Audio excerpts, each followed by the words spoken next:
One of the most amazing things about living here in England is that you are surrounded by history.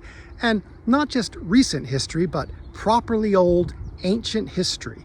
In fact, there's so much of it that sometimes you don't even notice something really cool that's right in front of you. So here's a good example. This is Midhurst, a small but bustling market town in West Sussex. It's about halfway between Petersfield and Petworth. We drive through Midhurst a lot, on the way to Gatwick Airport or Petworth Park, for instance. And as you come through town, you may notice some interesting ruins off in the distance. At first, I didn't pay much attention to them. To be honest, it looks almost fake, like something you'd see at Disney World.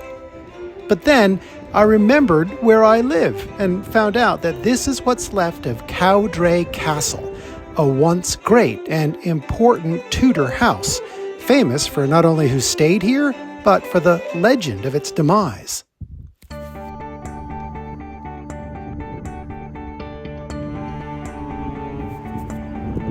So I had to check it out and get as close as I possibly could. There's a long dirt causeway from the public parking lot that makes for a great approach.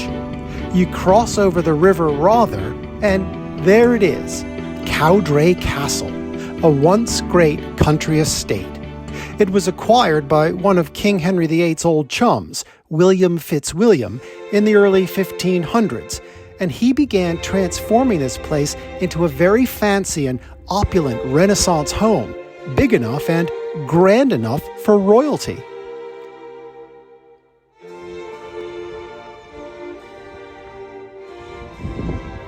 On the west side, the main gatehouse is flanked by two tall symmetrical towers. On the east side, there were private lodgings. There were so many windows, which would have allowed in a lot of light. And through this doorway, there was a grand banquet hall, where Fitzwilliam could hold parties and host high-ranking visitors. Being mates with the king meant that King Henry VIII himself came here on several occasions, at least 5 times, and so did his daughter, Queen Elizabeth I. They would have stayed in the northeast tower. That's where the high-status rooms were located, accommodations specially reserved for kings and queens. And as a side note, in the 1590s, Guy Fawkes, who was involved in the infamous gunpowder plot to blow up Parliament, was briefly employed here as a footman. By all accounts, this place was magnificent. It was full of finery and luxurious furnishings and a priceless art collection. Unfortunately, in 1793, it all went up in smoke. A fire broke out in the northwest tower and quickly spread. Most of what was inside the home was incinerated, and large portions of the house were destroyed. So, was it an accident or a curse? Legend has it a dispossessed monk who had been angry about the king's seizure of monasteries and convents had come along and cursed Cowdray, claiming it would perish in flames. If the stories and folklore are true, he was right.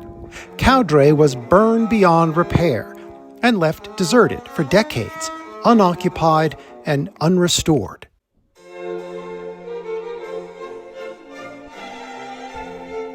Now, the ruins are in the care of the Cowdray Heritage Trust, a charity responsible for managing the site, which was open to visitors back in 2007. You can't go inside anymore or get up close to the buildings. They've got a tall fence all around it. But you can walk around the perimeter of the site and still get some really nice views. It's certainly possible to appreciate its size and envision what it may have looked like hundreds of years ago in its heyday.